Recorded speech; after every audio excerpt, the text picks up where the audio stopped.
Au nom du Père et du Fils et du Saint-Esprit, ainsi soit-il. Aujourd'hui, je voudrais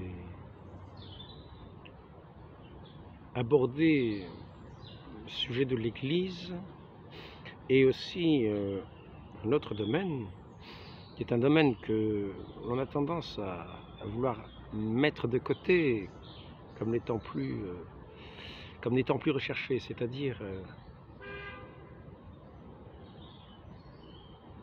ce qui pourrait s'apparenter à ce qui est l'excellence. Donc au sujet de l'Église, je voudrais rappeler une chose.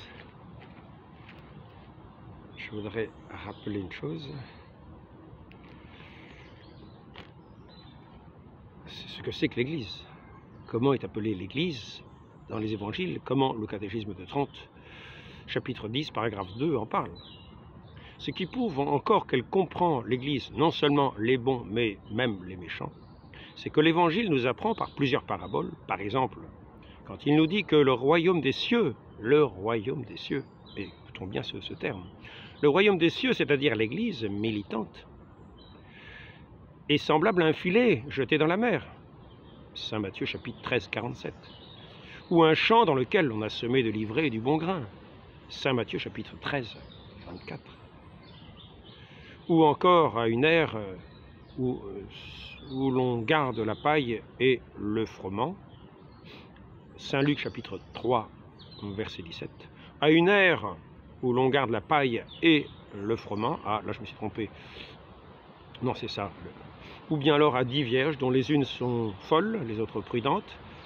Et longtemps auparavant, à cette arche de Noé, où étaient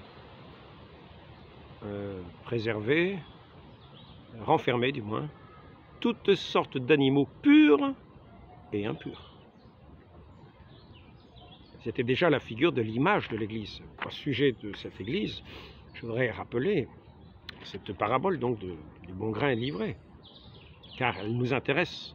Elle nous intéresse lorsque nous voulons savoir si nous devons ou pas rester dans ce qui nous apparaît être devenu maintenant abominable aux yeux de certains.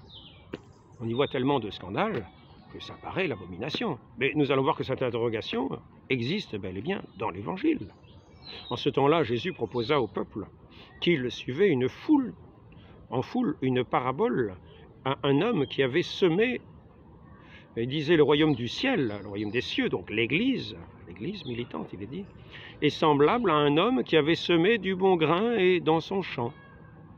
Mais pendant que tout le monde était endormi, son ennemi vint, sema de l'ivraie parmi le froment et se retira. Quand l'herbe eut poussé et fut montée en épis, l'ivraie parut aussi.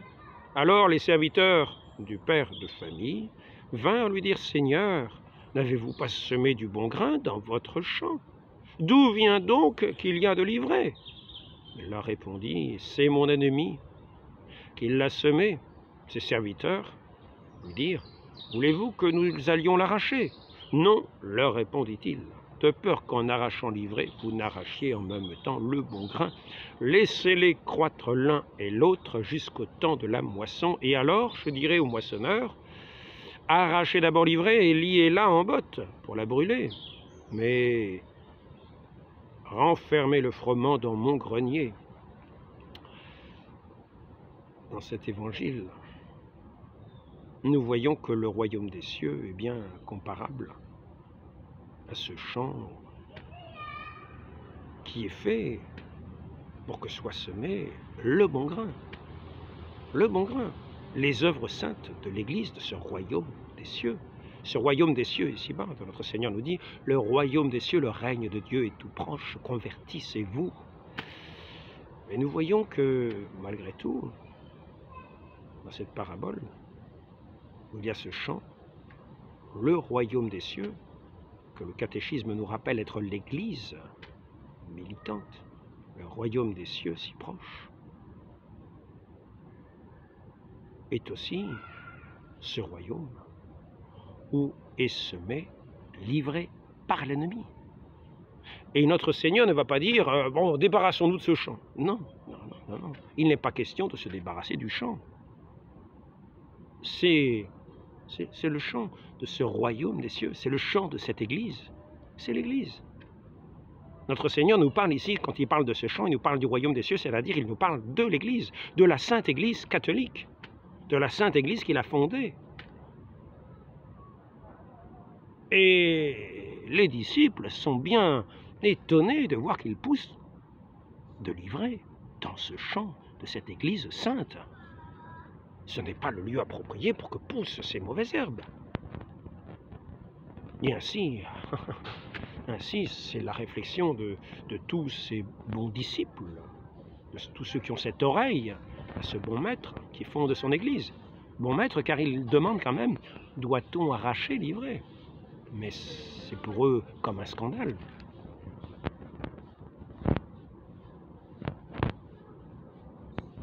Alors les serviteurs du père de famille vinrent lui dire, Seigneur, n'avez-vous pas semé du bon grain dans votre champ? D'où vient donc qu'il y a de l'ivraie? Ces disciples n'arrivent pas à répondre à cette question-là. Et certains vont dire, non, nous ne voulons pas être unakum avec l'ivraie. Nous ne voulons pas être unakum avec l'ivraie. S'il y a de l'ivraie, c'est que le bon maître le veut. Et si le bon maître le veut, c'est que c'est lui qui fait en sorte qu'il y a de l'ivraie. Nous ne voulons pas être unakum avec ce bon maître qui fait de si mauvaises œuvres, qui a mis de l'ivraie. Non, ce n'est pas le bon maître, c'est quelqu'un qui le remplace, c'est un contre-maître. Ce n'est pas un maître qui est là, c'est un contre-maître. Nous pourrions nous dire la même chose. Nous pourrions, certains pourraient voir, quand ils voient l'Église avec cette ivraie qui ressemble à des hérésies, non seulement des scandales moraux, mais aussi des hérésies. Il faut savoir que tous ceux qui sont véritablement hérétiques, Pertinace dans l'erreur, etc., qui sont dans ce champ, seront discernés à la fin des temps. Les bons anges viendront et trieront le bon grain et l'ivraie. On commencera par enlever l'ivraie. Mais pour autant, il ne s'agit pas ici d'en terminer avec le royaume des cieux ici-bas, sous prétexte qu'on y voit de l'ivraie. Il ne s'agit pas nous-mêmes de juger des choses et de se mettre à arracher sans même consulter ce maître de ce champ, ce maître de cette Église, qui est notre Seigneur Jésus-Christ, le maître, qui est le bon pasteur, et qui a délégué ce champ un maître, pour cette Église, un pape. Et ainsi, certains voudraient dire, non, quand même, vous voyez toutes ces mauvaises œuvres, toutes ces mauvaises choses, nous ne voulons pas être en rapport avec cela. Il faut faire quelque chose. Ou bien on l'enlève, ou je m'en vais. Et oui. Donc nous voyons ici, il ne s'agit pas de parler de ce qui est extérieur au royaume des cieux. Notre Seigneur nous parle bien du royaume des cieux, qui est semblable. Il ne dit pas qu'en dehors de ce royaume des cieux, en dehors de ce terrain où on sème le froment, où on sème le bon grain, pour avoir des récoltes, en dehors de ce champ, de cette église, eh bien, il y a toutes sortes de plantes. Il peut y avoir comme ici des ronces. Et d'ailleurs, on dira aussi ailleurs que le semeur est venu semer et il sema sur le bord du chemin. Et là, c'est les oiseaux du ciel qui emportent le grain qui est semé. Il ne s'agit pas de bon grain, de mauvais grain. Mais il s'agit quand même de voir que notre Seigneur sème sur ce champ, sème sur son champ, sème sur sa terre, qui est l'Église, le royaume des cieux. Et alors, en dehors de ce champ, il n'envoie pas ses ouvriers. En dehors de ce champ de l'Église, poussent toutes sortes de plantes. Et on n'y a pas forcément encore semé le bon grain de la parole. Ceux qui vont semer le bon grain de la parole sur ce champ de cette terre entière qui a été rachetée au prix du sang de notre Seigneur. Et c'est là le droit que les ouvriers ont de semer sur toutes les terres du monde, de semer la parole. Mais tant que cette parole n'a pas été semée ou entendue, ce n'est pas le champ, ce n'est pas le royaume des cieux, ce n'est pas l'évangile. Nous sommes là sur le champ de l'évangile, le champ où est semée cette parole. Partout ailleurs poussent toutes sortes de plantes qui ne sont pas appelées à grandir selon cette semence divine qui est semée, la semence divine, qui est appelée à porter de bons fruits, un arbre où tous les oiseaux du ciel viendront. Donc il ne s'agit pas, lorsque nous voyons dans ce royaume de cieux pousser ce qui a été semé par l'ennemi, est-il dit, de fuir ce champ de Dieu, ce champ de l'évangile, ce champ de l'Église. Notre Seigneur ne nous dit pas quitter ce champ de l'Église, non, non. Il nous dit que ces deux plantes vont pousser l'une à côté de l'autre. Dans ce champ qui représente le royaume des cieux, il va pousser aussi ce qui est semé par l'ennemi. Et l'ennemi va semer son ivraie incognito, de nuit, c'est-à-dire on ne le voit pas. On ne le voit pas qu'il sème parce qu'il sème aussi par son mensonge, qui a l'apparence de la vérité. À l'apparence de la vérité, il faut vraiment un esprit éveillé, un esprit clair pour discerner ce qui tient du mensonge. C'est ici que nous pouvons arriver à ce sujet que je voulais aborder sur l'excellence. L'excellence qui tient tout entier dans cette grâce de Dieu, dans la vérité elle-même, dans la vie elle-même. L'excellence, c'est la vie elle-même. C'est ce bon grain qui a grandi, qui a cru, qui a grandi, et qui est arrivé à maturité, qui est devenu, qui a porté l'épi. Et enfin, comme il est dit, je prends des expressions précises.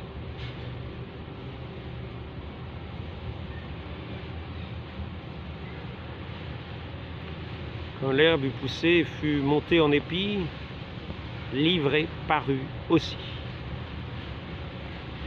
Et c'est ici que, donc, nous pouvons distinguer ce qui appartient de l'excellence de ce qui n'appartient pas de l'excellence. Ce qui appartient de l'excellence, les enfants de Dieu le reconnaissent, les serviteurs de ce bon maître qui a ce chant de l'évangile, savent discerner ce qui est des œuvres de Dieu, des fruits du Saint-Esprit. Et notre Seigneur nous dit que les yeux sont comme les fenêtres de l'âme. Les yeux sont comme les fenêtres de l'âme. Si ton regard est ténèbres, tout ton corps tout entier sera dans les ténèbres. Et ainsi, celui qui grandit dans la grâce divine, qui est attentif à ces paroles que ce bon maître a semées, que ce semeur a semées, eh bien, il va grandir selon ces semences de cette parole. Et il va croître selon cette parole. Et il va porter des fruits selon cette parole. Comme la tige poussée à porter l'épi et le grain, qui va être bon à ramasser lorsque le temps sera venu.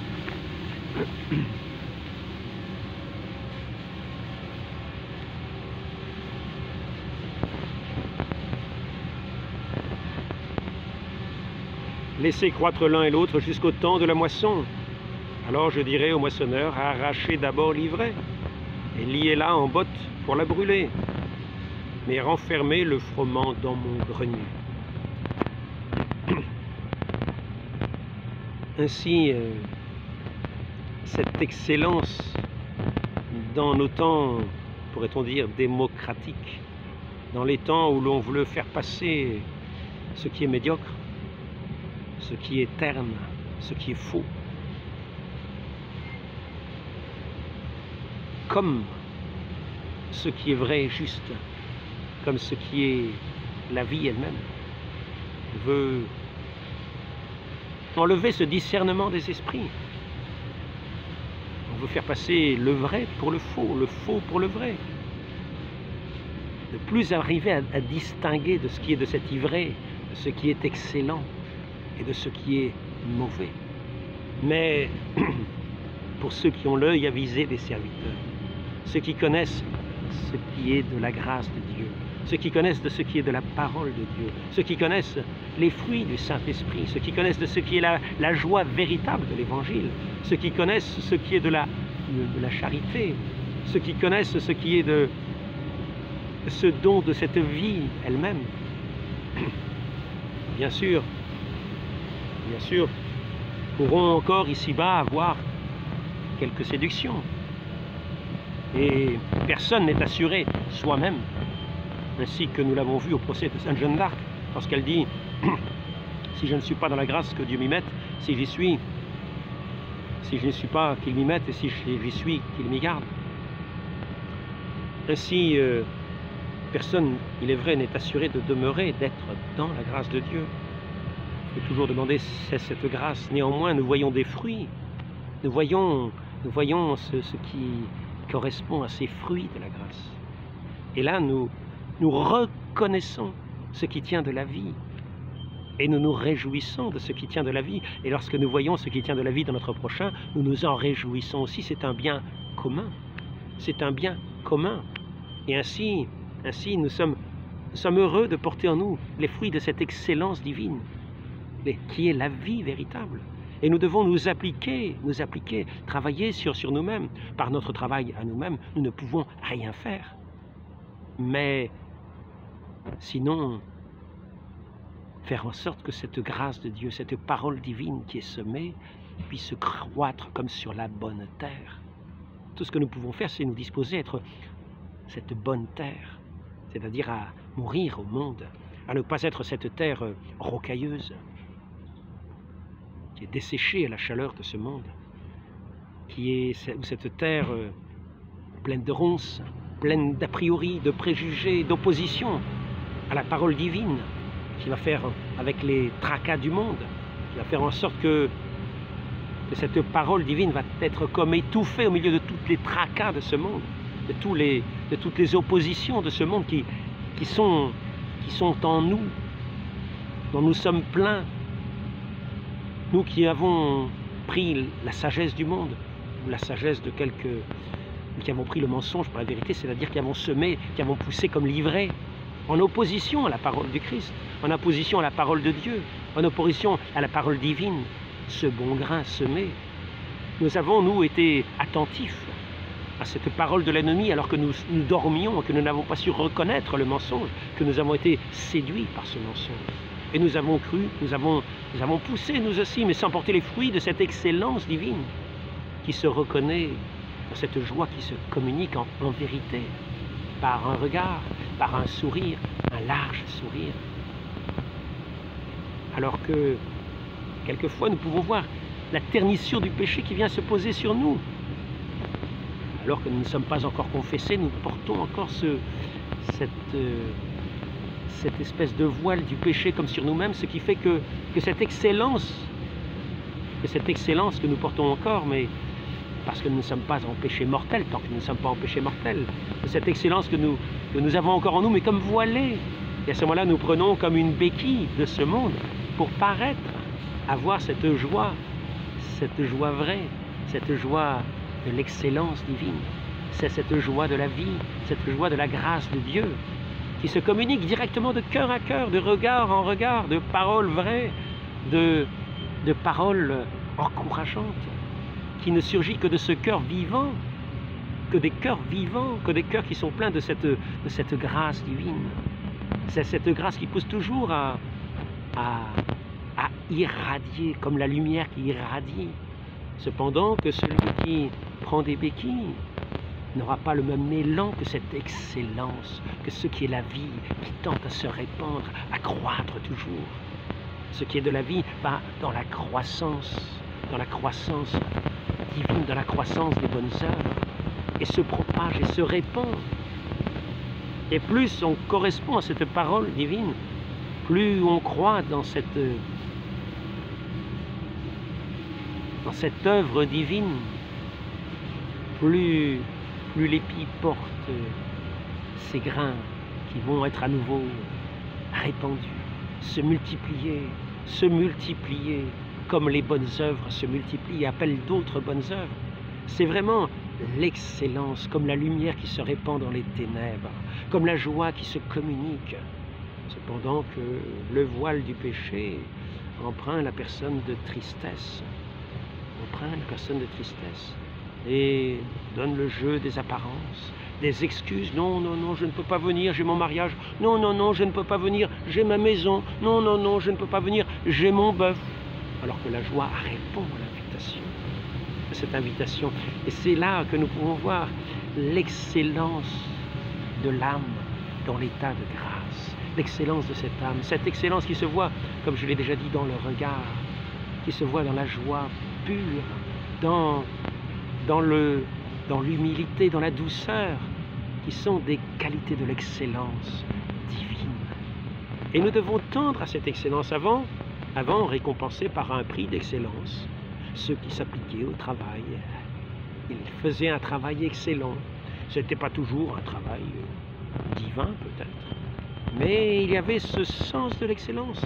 Et cette excellence suprême, c'est l'excellence de la grâce de Dieu. Et nous devons y travailler.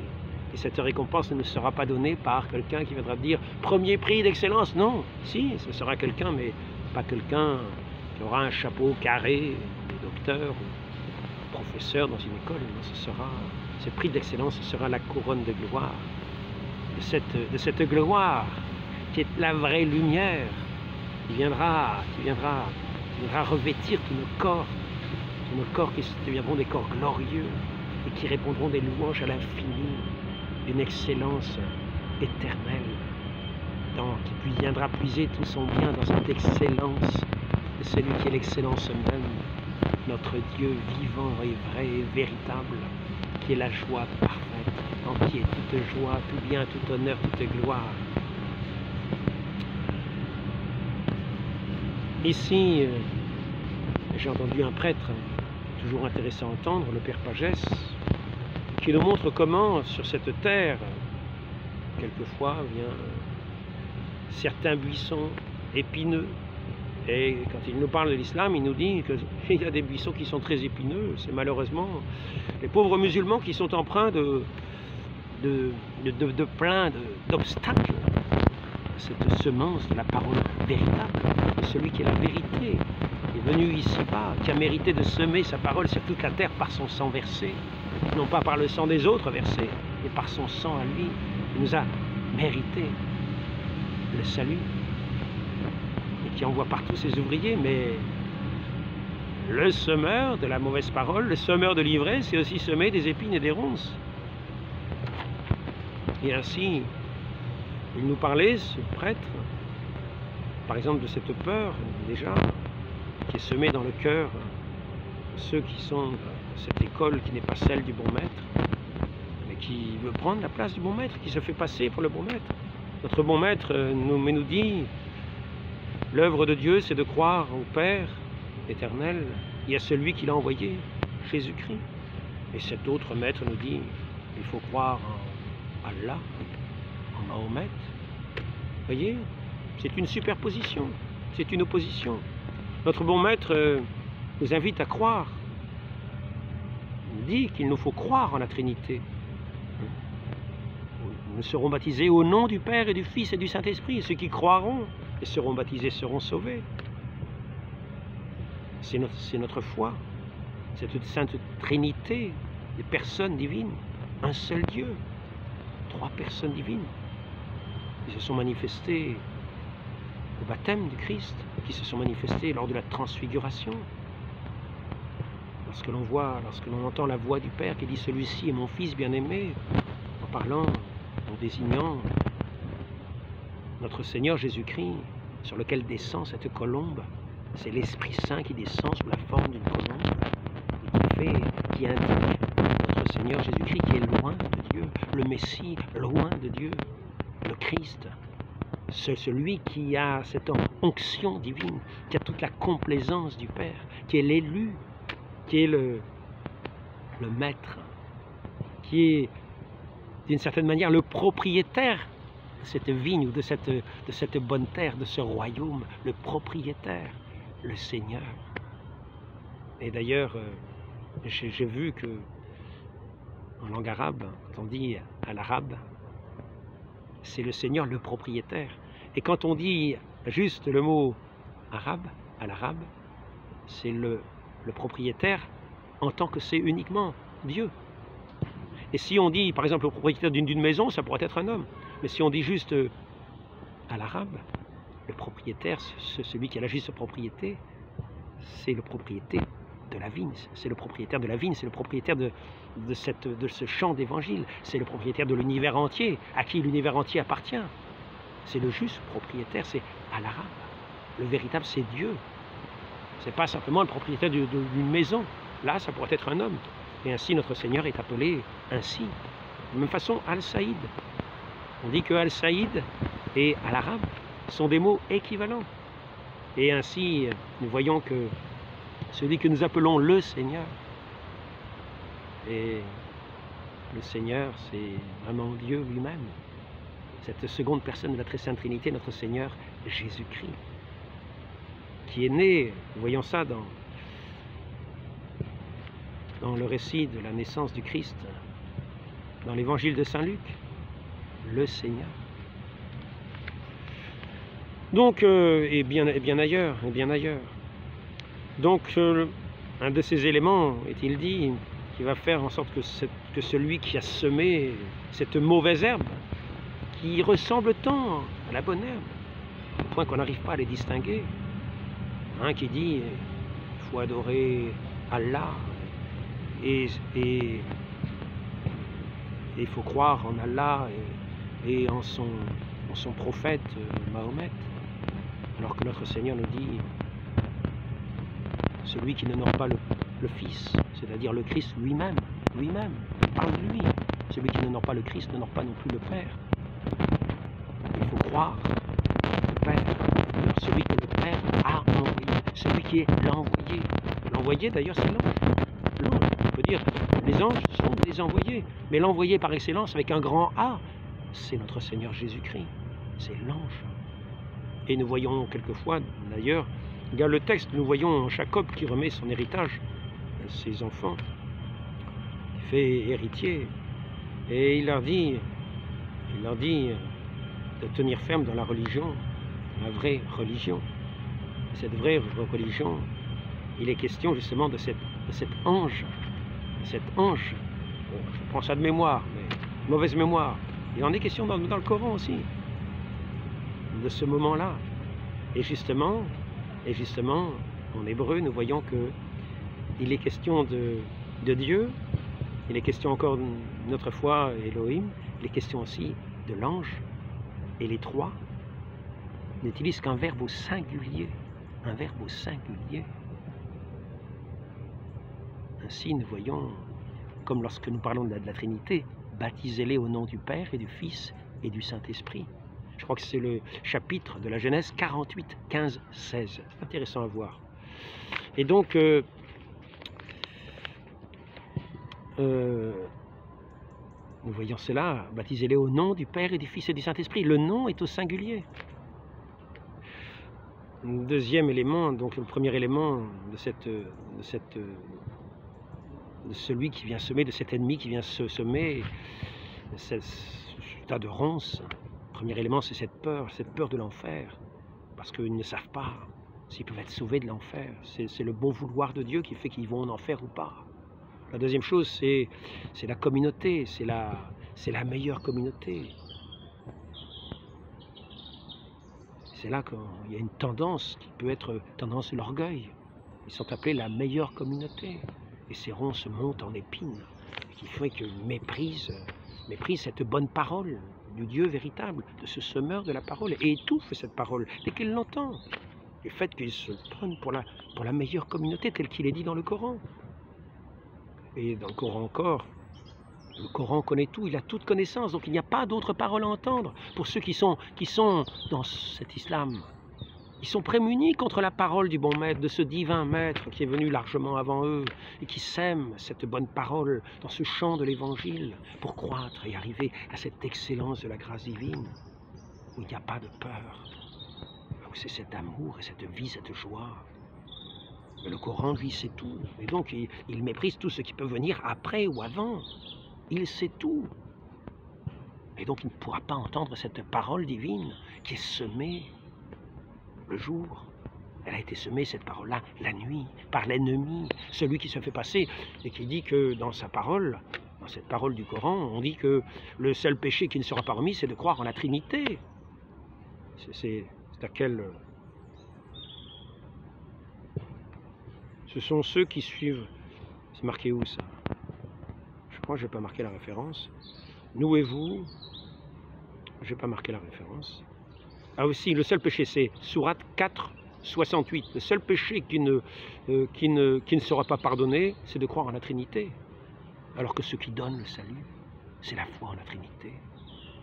Baptisez-les au nom du Père et du Fils et du Saint-Esprit. C'est l'ennemi qui sème son ivraie, qui fait pousser ce roncier énorme, qui est incapable de croître dans la bonne... qui est incapable d'entendre la bonne parole, cette parole qui est semée par ce semeur de la vie.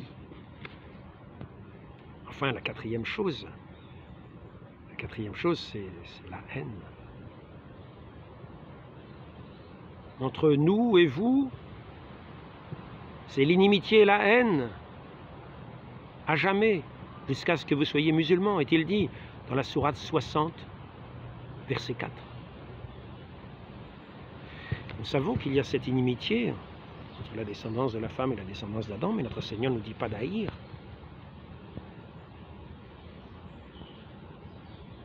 Il nous dit d'aimer les ennemis, ceux qui nous haïssent. Nous ne devons pas mentir à nos ennemis.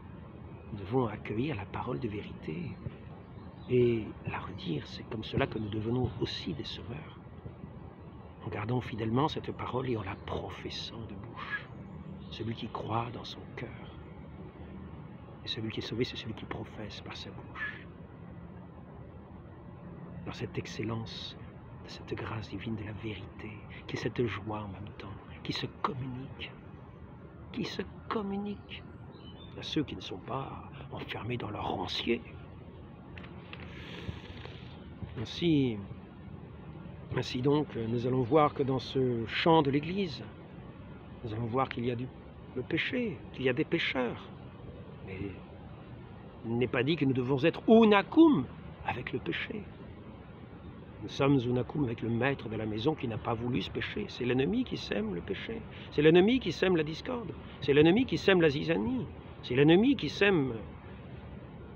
et qui est cependant dans ce champ de l'Évangile, dans ce champ, dans ce royaume des cieux, qui est comparable à un champ où est semé le bon grain. Et où ensuite les ennemis viennent semer l'ivraie. Demeurons donc en sûreté dans ce champ d'évangile, dans la fidélité au bon maître. Et nous ne croyons pas qu'en y restant dans ce champ, nous deviendrons ce champ qui va durer jusqu'à la fin des temps. Je serai avec vous jusqu'à la fin des temps. Quelquefois, il semble s'absenter.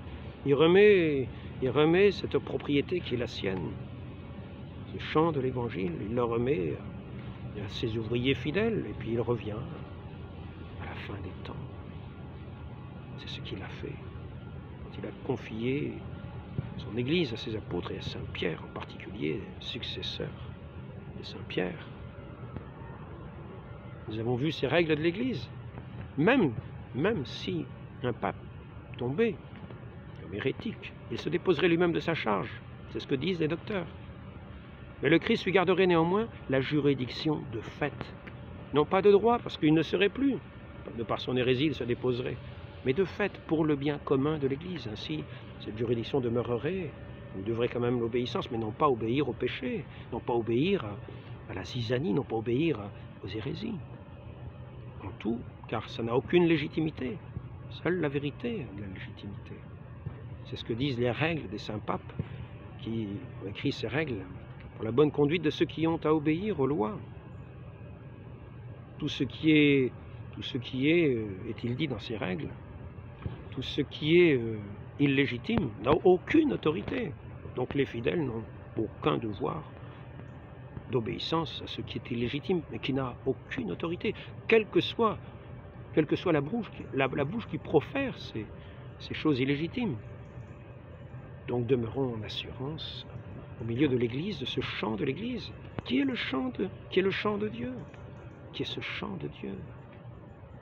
Demeurons-y en assurance et sachant que lorsque nous avons à éviter le mal, mais nous ne pouvons pas arracher n'importe comment, sans ordre, ce qui nous apparaît mauvais, car à ce moment-là, nous enlèverions aussi le bon grain. Donc, avançons en confiance, toujours dans l'excellence de la grâce, et sachons, dans cette excellence de la grâce, qui est aussi lumière, distinguer ce qui est de l'ombre et de la lumière. Et nous en aurons bien l'occasion, car nous savons reconnaître une béquille de ce qui est la pleine lumière. Nous savons reconnaître la joie d'un artifice. La joie est pure, la joie est simple, la joie est douce, la joie est véritable, la joie se communique. Demandons cette grâce à la très sainte Vierge Marie, cette mère de l'Église. Et prions pour tous ceux qui, dans cette Église, sont en état de péché mortel, qui sont un peu semblables à cette paille qui est mêlée avec le froment. Car ceux qui sont dans cette Église peuvent toujours arriver à se convertir. Prions pour eux, afin qu'ils aient part à ces grâces divines et puissent entrer dans l'excellence de cette vie de la grâce, en renonçant eux aussi à eux-mêmes, en sachant renoncer aux mensonges, en quittant toutes les préventions. Ne nous trompons pas d'envoyer. Celui qui n'honore pas le Fils n'honore pas non plus le Père. Sachons que c'est le Fils qui a donné sa vie pour nous racheter. Demandons cette grâce à la très sainte Vierge Marie, qui est demeurée vierge dans l'enfantement et après l'enfantement, et qui demeure toujours vierge, toujours immaculée, toujours pure, l'épouse du Saint-Esprit, comme le canal de grâce qui nous a communiqué la grâce de son Fils, qui nous a communiqué son Fils, que nous recevons par son Église, comme le pain vivant, celui qui donne la substance, la subsistance. Non seulement il nous a libérés du péché, mais il est lui-même notre subsistance, qui se donne lui-même à nous-mêmes. Il est celui qui nous libère, celui qui nous substante, qui est le pain vivant, et qui s'est donné lui-même comme pain vivant pour notre vie éternelle. Très sainte Vierge Marie, donnez-nous de demeurer dans ce chant de l'Évangile, dans ce chant de l'Église, et de croître à l'écoute d'un si bon Maître qui est votre Fils, ainsi soit-il. Au nom du Père et du Fils et du Saint-Esprit, ainsi soit-il.